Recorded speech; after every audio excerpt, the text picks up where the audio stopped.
اگر وقت آئے گا تو خامنائی صاحب کے لیے شیعہ اگر لہو پیش کریں گے تو سنی بھی خون بہائیں گے. اس اتحاد کو توڑنا چاہتا ہے دنیا. تم سمجھو کہ امریکہ اسرائیل تمہارا دوست نہیں ہے. یہ MI6 والے، یہ موساد والے، یہ تمہارے دوست نہیں ہے. نہیں ہے تمہارے دوست. یہ تمہیں زمانے میں اکیلا کرنا چاہتے ہیں. مگر بول اس لیے رہا ہوں کہ ممبر پر بیٹھ کر بول رہا ہوں کہ میں آیت اللہ خامنائی کو فقط شیعوں کا رہنما نہیں سمجھتا. اس وقت عالم اسلام کا جو سب سے بڑا رہنما ہے اس کا نام خامنائی ہے. فلسطین ایک سنی اکثریتی مملکت ہے. 2% شاید شیعہ ہوں گے وہاں، 98% سنی ہیں.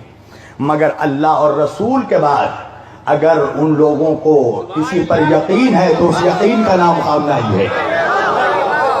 اور ممبر پر بیٹھ کر کہہ رہا ہوں کہ قسم خدا کی اگر آج دنیا کا 1 ارب 80 کروڑ مسلمان ایک ساتھ مل کر آیت اللہ خامنائی کو اپنا رہنما مان لے، اسی دن مسجد اقصی آزاد ہوگا.